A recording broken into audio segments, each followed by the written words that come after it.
every minute going into Africa. Europe has its own unique challenges, and that comes with sub-zero temperatures. You're riding at a temperature which is below freezing point. You have to deal with the extreme cold, possibility of frostbite in the hand. Then you have to deal with strong winds. Okay. Then also you have to deal with probably ice on the road, which is black ice, which like can become very slippery and dangerous to ride. So you're asking me, do I like Zainab? The answer is yes, I like her a lot. If you're asking me, do I want to be with Zainab? The answer is yes, I want to be with Zainab. But the other part is Zainab is not available. So we have that potential hidden. But something, somewhere, I don't know, just keep holding us from unleashing that potential. People say it's leadership. It's our politician. Okay. Yes, it could be our politician, but we, the followers, what are we doing? Like we saw a lot of election where people are voting because of stomach infrastructure. Sure. And we are blaming the politician, and we are collecting stomach infrastructure. That's hypocrisy. If we know that, yes, we want to end bad governance in Nigeria, then we too, as followers, we should also stop the bad behavior we're doing. We should stop the issue of running stomach infrastructure, thuggery. Tell me, if all of us turn our backs and say we will not follow, there won't be anyone that will do thuggery for politicians, how do you think there will be violence? There won't be violence.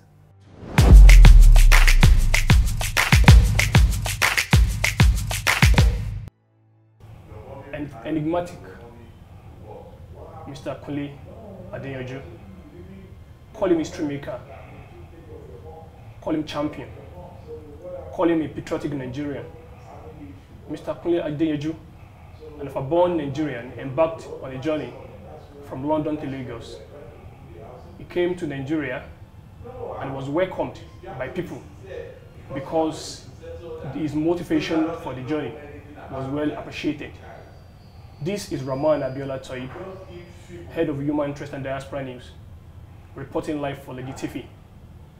Mr. Kunle Adeyanju. Thank you. Good afternoon, sir. Good afternoon. How would you describe yourself, Mr. Kunle? Well, I call myself an adventurer, a motivational speaker, an author, okay, and a guy who just lived this life, That's who I am. Thank you, Mr. Kunle. Yeah. You embarked on the journey from London to Lagos. Correct. What is the motivation, sir? Yeah, you see, for me, my skills to make the world a little bit better. Trying to use those gifts that I have to see how I can use it to address a cause to touch the lives of the less privileged in the society. So for me, that is actually the driving force behind what I did, which is the riding from London to Lagos. Mr. Kunle, yeah. You took a ride from London to Lagos. How challenging was it? What are the challenges that you faced? I can tell you the ride has been extremely challenging. Every minute, every kilometers of the 12,000 kilos I ride has its own peculiar and unique challenges. Coming in from Europe, going into Africa, Europe has its own unique challenges. And that comes with sub-zero temperatures. You're riding at a temperature which is below freezing point. You have to deal with the extreme cold, possibility of frostbite in the hand. Then you have to deal with strong winds. Okay. Then also you have to deal with probably ice on the road, which is black ice, which can become very slippery and dangerous to ride. So Europe has its own series of challenges along with it. Then coming into Africa, it has its own series of challenges too. Riding through the Sahara, coming in through Morocco, where I had to ride in through the Sahara. The Sahara, if the extreme temperature, the heat doesn't cause so much trouble for you, the wind will cause trouble for you. The strong wind of the desert will cause trouble for you. If that doesn't cause, the sand will cause trouble for you. So the Sahara, Africa too has its own unique challenges, which is really, really hard. Then coming down into West Africa, you have the humidity. The humid temperature will cause challenges for you. Then the risk of animals, wild animals on the road. They're also a challenge. You're riding and you have heads of monkey running across you, or you're seeing a lion and you have to, remain calm and try to evade and run away from run away from the lion. It all has its unique challenges. Then when you are in the Sahara, like the road is practically free. You probably own the road to yourself. But when you come down into West Africa, the road is busier. You need to contend with the trucks. Yeah. Sometimes you also need to contend with bad roads. And you also, in Sahara, is a straight road. Coming down here, the roads are winding. Yeah. So you need to contend with the winding of the road. You need to contend with the driving culture of people, because the road people are busy more on the road. Yeah. And the driving habit. You need to contend with potholes, bad road. So everywhere you go, there are just challenges of it all. But the thing is, like, those challenges there, they are part of what make the trip interesting. Because if the trip was that easy, was fun, it's gonna be boring. But because the challenges are there, those are part of what drive your adrenaline up, and that make the trip interesting. Oh, thank you, Mr. Kunle. Thank you. When you came to Nigeria, even before you came to Nigeria, everybody was happy to meet you. We as media, legit media, we are the biggest digital media in this country, and we are the fourth Facebook publisher in the whole world. We've been amplifying your journey from London down to Lagos. That's true. When you came, how happy were you? What was your reaction when you saw people, giving you heroic welcome? Are you happy with this? How happy are you? The fact is, I'm blown. I'm blown. Like that. If you look at this, when I started this ride, I didn't plan for this. I didn't see this. I didn't see it was gonna be like this. I was just doing my own thing.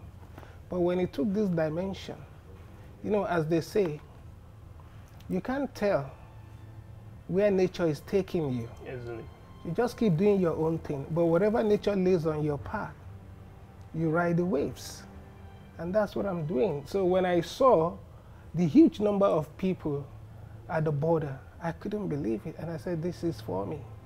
And I realized that the noble thing I was doing, the cause I was promoting, touched people's life. People found their inspiration. Some people found their voices. Some people found the reason to be alive again from it. People can be living, or people can be existing. They are alive, but they're just existing. But I saw that a lot of people, probably who were existing before, found something that sparked that fire in them. And they started living. And I guess that's why that message resonated with quite a lot of people and connected with it. And thank you for your media houses, because I've gotten quite a lot of feedback, how well you've been instrumental in spreading the message out. So yes, while I'm doing this, if there are no good media houses like you pushing the messages out to people, how will people see it? How will the millions of people who are getting inspired around the world be inspired? So it's a team between us. It's a teamwork.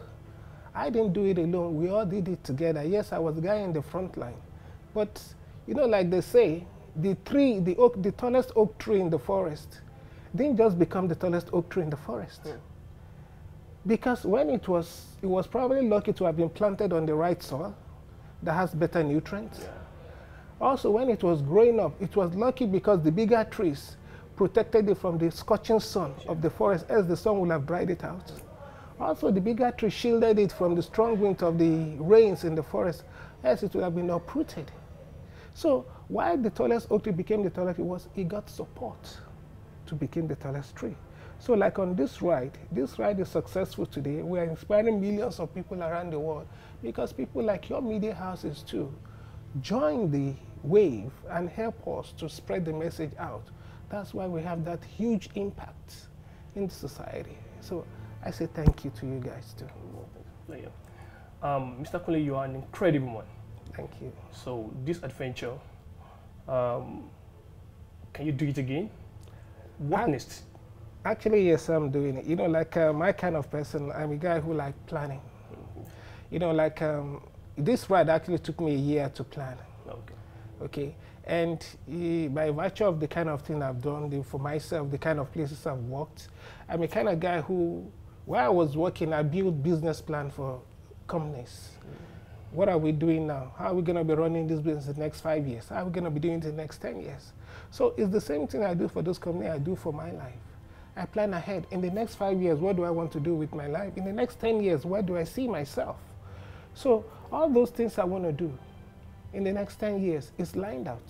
So London to Lagos was a plan I did years ago. It's just materializing now. Also, I have another one. The next bucket list I have, which I'm going to share with you, is I intend to ride my bike from Lagos to Israel. Then from Israel, I'm going to go to Turkey. Then through Turkey, I'm going to go to Tibet. Actually, the destination is Tibet. I'm going to the Asian country, Tibet, because I want to ride on the Tibetan plain. Okay. You know, that's the roof of the world. You know, as they say, God lives in Tibet. So I really want to go experience that. Yeah, while in Tibet, the destination for me actually is to go to Everest Base Camp, ride to Mount Everest Base Camp, park my bike somewhere, then try to attempt to climb Everest. Mr. Kunle, before you came to Nigeria, many people thought that mission was impossible. And many people were asking, because of polio, why polio? The plan is to eradicate polio in Africa. Why polio? Why not malaria? Why not other diseases, you know, Africans are battling with? Okay, yeah, okay. The first part, let me take the first part of your question. The truth is, a lot of people said it's impossible. It can't be done. You know, no, but it's, you know, like, it's not true. It's not this. I heard that it can't be done. You just die on the way, this. But, you know, the fact with life, it's always impossible until someone does it. That's the way the life works. Everything is impossible until one person does it. And when one person does it, oh, that aha moment comes. Oh, okay, so it's possible. So for every people who doubted to say it's not possible. And you know, when people doubt things, they say it's not possible like that. It doesn't deter me. And neither do I get angry with them or when they say all those things. I don't, because you know, it would be unfair on me if I get angry over things like that, or like you're being pressured by those people. Why did I say so? Because the vision was given to me. It wasn't given to them. It's my vision. So if they can't see it, it's because it wasn't given to them, so they can't see it. So that's okay. But that the vision was given to, I saw it. I know it's possible. I know I can do it. I know it's fraught with risk. Definitely. Well, yes, with good planning and mitigating those risks, yes, I can do it. And that's what happened. And that's why I was able to do it. Because I had that vision, I held on strong onto that vision. Then you ask me why polio. Well, for me, polio is a personal thing. I say a personal thing because while growing up as a child, right, you know, I had a friend that had polio, okay? And you know, all those things that child normally do, as child would normally do, like go to play football, you know, go to swim, go to run, all those child things. My friend couldn't do it. He just stayed at the sideline, just watching us. He couldn't do it. And I felt the pain in his life. I know what he was going through. I know it was so difficult for his family, everyone around, even himself. My friend died like 2 years ago or 3 years ago. I won't say polio killed him, no, but I'm sure that limitation you know, may have contributed to some of the things where led to him for his early pass on. So for me, you know, I just said to myself is, I'm going to use all the means I have and try to address this cause, because I don't want to see another children go through this. So that's why I just chose polio. It is always impossible until someone does it. So there is something, you know, I get hold of from you, sir. Thank you. And thank you very much for that. Let us talk about Higu. Okay. That should be a gift for you. It is. It is. Eagle is actually, I say, a blessing. You know, for the last 41 days that I've been on the ride, on the trip so far, Eagle has been my only companion. And you're going to sell it? Yes, I'm going to auction it because I think it's going to be a disrespect to Eagle if I keep riding Eagle. I hope whoever is going to buy Eagle will dedicate it to like a museum, because it's a bike that went through a lot with me. You know, it was my companion. It was a bike that didn't disappoint me, cooperated with me all along. And you know, it's a bike I've come to fall in love with. So I'm going to auction it, and a larger chunk of the proceeds is going to charity. The same polio cause and other charitable causes too. Okay. Let us talk about Zainab. I think you met Zainab. Okay, all right. Because we're doing a lot of stories about Zainab, you know, Okay. since you were in Ivory Coast, and of course she came down to Nigeria. I think she left Correct. yesterday. Yes, correct. So, what's up about Zainab now? Then, Well, Zainab is a very good friend of mine. yeah, I knew Zainab about 6 months ago, and we've been quite close since then. If you're asking me, do I like Zainab? The answer is yes, I like her a lot. If you're asking me, do I want to be with Zainab? The answer is yes, I want to be with Zainab. But the other part is Zainab is not available. So, you know, that's the way, sometimes that's the way life works. of course. Sometimes you don't get all the things you want, which is life, so it's okay. You are an Offa-born a Rotarian, Yes, and you've lived some of your life, you know, shortly correct. between Lagos and London. Yes. So, can you compare the two lives? And Uh, how peculiar are they? I mean, especially to you. Well, you see, living in Europe and living in Nigeria, it's totally different. They're totally different. Because if you look at the life in Europe, is a developed economy. So it's like taking, let me use this analogy, it's like having a matured woman, an old woman, and a young woman. Which one would be more exciting? The young lady. Sure. Africa is the young woman of our world. Africa is an interesting continent. You know, there's so much diversity, there's so much thing happening. You know, you can be creative, you can be, you know, there's so much excitement in Africa, so much energy. Europe is a regimented system. The life is just there. You just follow the path. You know, there's no, you can only be creative within that little ambience of, you know, freedom you have. But Africa, you can lose your creativity wild and really do something. So that's why for me, I find it difficult to stay permanently in Europe. I can't live there. I can only live in Africa. And that's what I always say. Because I discovered this and I always say to myself, Africa is my home. I'm an African and I will always be an African. And I'm happy, particularly happy, and I always say, Lord, I thank you for making me an African. You are truly an African champion. You know, when we started the interview, I said you are people's champion. Thank you. Because you are a pathfinder. So what you did is very phenomenal. So we're holding 2023 election. So what do you think about the future of Nigeria? I think Nigeria has a great future. You see, we have the potential. You see, potential is different. Having a potential is different from actualizing that potential. Yeah. Okay? You know, it's like a sitting bomb. If the bomb is not exploded, it doesn't have that destructive force. Nigeria is like that. We have that potential hidden. But something, somewhere, I don't know, just keep holding us from unleashing that potential. People say it's leadership.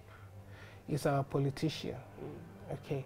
Yes, it could be our politician, but we, the followers, what are we doing? You know, like we saw a lot of election where people are voting because of stomach infrastructure. Sure.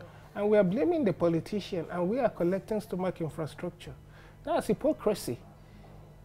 If we know that, yes, we want to end bad governance in Nigeria, then we too, as followers, we should also stop the bad behavior we're doing. We should stop the issue of, like, you know, running stomach infrastructure, thuggery.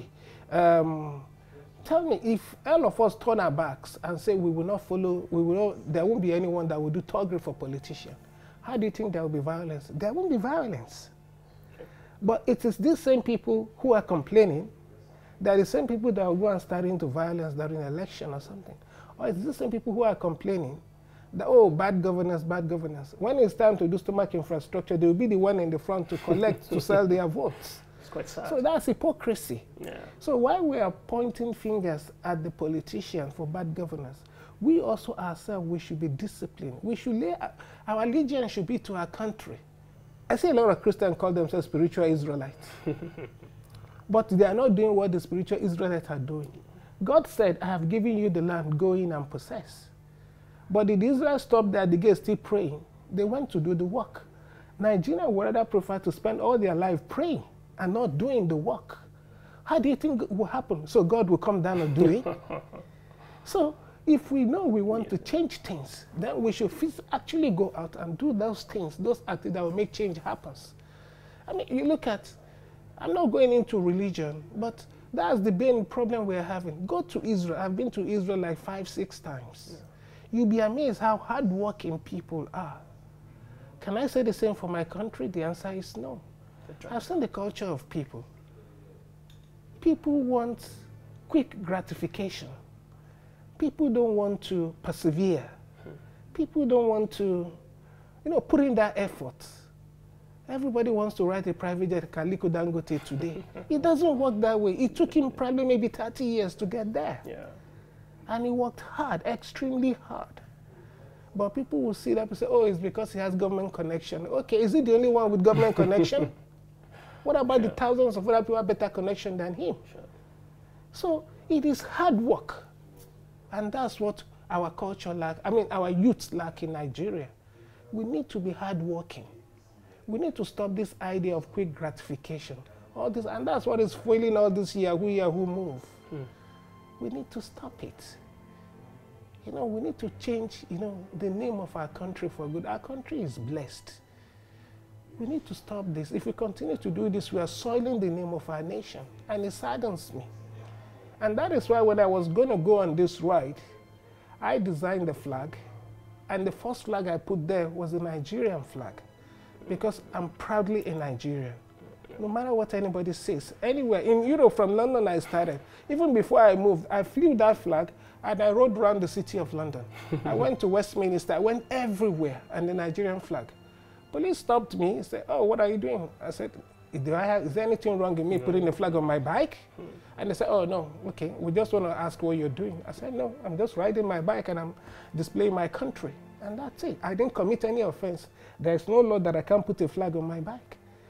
But I was proud to show I'm a Nigerian. We are good people. Yes, there are some bad names, things we've heard about our country. But generally, Nigerians are good people. We just need some of our youths, to stop those things that soil our names. And we are going to be a very great country. Rotarian Adeyanju, your ride is synonymous with endurance, resilience, and determination. Focus. What is your message to your fans and teeming legion of Nigerian youths? I think you mentioned the key words. Like Denzel Washington, one of my favorite actors, once said, he said, without commitment, you will never start. But most importantly, without consistency, you will never finish. And that is true. You will see, what I've realized with our youths, or most people you tend to see, is a lot of people have short attention span. In the sense that they start something, but they can't persevere through, then they drop it. You see a lot of people start businesses, they'll start this business today, another 3 months you hear, oh, that one is not working, I'm starting another one. Then another 3 months, that one is not working, I'm starting. So if you keep going through the trial phase, keep starting, when do you go through the growth phase? Because you can't persevere, you can't endure, and because they didn't think well before going into it. They just, oh, somebody is selling something, this one is the hot cake, they do the jumping. And when you jump, you discover it's not what it is, then you jump out. That is what people are doing. People can probably stay back and think, what do I really want for myself? What do I want to do? Then begin to do those things, then persevere. Persevere, that's the key word. Develop that resilient spirit to say, okay, yes, it's gonna be tough. I will feel like quitting. Several nights I'll go back to my home crying. In the night I'll wake up, I won't be able to sleep, I'll be shedding tears. It's part of the story. When you finally made it, it's the story you will share. I'm sure if somebody is close to Aliko Dangote or Tedola, Mike Adeniga, all those people, if you ask them, there are several moments they've cried in their room. In their night, they couldn't sleep. They were worried about a lot of things. But when you see them outside, what do? They wake up in the morning, they wipe their tears, they continue to do those things. Everything has not been rosy for them. Yeah. Because it's life, it happens to everyone. But it's only those people who persevere, who stand true, that wins. And that's the message for the youth is, please, let us have that resilient spirit. Let us develop that attitude of perseverance. It's going to be tough, but when you don't drop the ball and you keep, improving and improving and improving, you're gonna win someday. That's the way it is. And you find that when you do those things, you keep persevering, you keep doing what you're doing. You just want to get to a point, the universe starts cooperating with you. On this ride, I saw it several times, that the universe were just cooperating to make things happen, work for me. I'll give you an example. The first day I started the ride, I got to Calais in France, and I came out of the ferry from London. Okay. I landed in Calais. So I was riding. The bike was coming in from London. It's calibrated in miles. But France, they use kilometers. Okay. So as I was going, I saw the speed limit was 120, and I put the bike on 120. And I thought I was just flying. I was leaving everybody.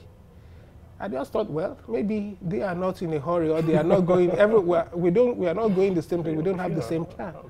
And the next thing is, after like about 20 minutes, I just saw the two police bikers with their siren. They chased me down, and they flagged me down. And they were having this aggressive stand, looking at me and saying, "Do you know the speed you're doing?" I said I was doing 120. And the policeman said, "No, you were not doing 120. Then he went to his bike, he brought the scanner. And the scanner showed I was doing 195. Wow. So, and the policeman said, "Well, for overspeeding, you exceeded the speed limit by 75 kilometers. I'm going to impound this bike. And you have to go back and do your driving test. When you pass the driving test, you come back for your bike. For every day the bike is impounded, I'll pay, is it 50 euro or 20 euro per day?" I was devastated because like the same day I started the trip, the trip is ending. And I was just worried, I was just there. And the policeman was in the process of impounding my bike. And something happened. On the back of my bike, I have the flag, the Nigerian flag, the end polio, and the Imagine Rotary Banner was there. Okay. And suddenly the wind started blowing, and the flag started flapping. And the policeman noticed the flag, and he said, "What is that?" And I said, "It's a flag, I'm on a humanitarian mission." And he said, and I said, "Okay, the top one is the Nigerian flag." He said, "Yes, I know that." I said, "The next one is end polio, and the last one is Imagine Rotary." And I said, end polio is a disease that is like affecting, it's still in Pakistan and Afghanistan, but we're trying to end it in Africa to make sure we don't have a resurgence. He said, "Come on, keep quiet, don't tell me about polio. I know about polio." Then I kept quiet. Then I noticed that the same policeman that was so aggressive at first, he sort of like calmed down. He was a bit deflated, was calm. I didn't know what happened. Then the policeman just looked at me, was quiet for a while. It's like maybe 15 seconds, but it looked like a minute or 10 minutes to me. Yeah. And the policeman just said, "Okay, I'm not going to impound your bike, but I'll give you a recital. You were speeding, you were going 75 kilometers above the speed limit. This is your warning for you. If you do that again anywhere on France territory, your bike will be impounded, and this, sign here." And I said, "Thank you, sir." I signed. He said, "You can go." So when I was about to climb my bike, he went back to his own bike. I was about to mount my bike, and the policeman said, "Hey." Then I turned back, and I said, "I'm a Rotarian." Incredible. I just busted out laughing. Incredible. So how the wind blew at that time, because it wasn't windy, but suddenly the wind blew at that time, and that attracted the attention of the policeman. Yeah. That is the way universe comes to help you. I didn't direct the wind, but universe saw it. So when you do things, when you persevere, you keep doing what you're doing, universe comes to help you. That's what I've noticed, and I've experienced several times on this trip. Thank you very much, Mr. Kunle. You've inspired me. You've inspired our legit team, and you've inspired millions of Nigerians. I believe that we have the biggest pleasure hosting you on this show. I would believe that next time, maybe when you go on your next adventure. You know, we'll be having you on Legit TV again. Okay, So, thank you. Thank you very much, Mr. Kunle, for this interview. Thank you so much. Thank you, sir. Thank you. That was good.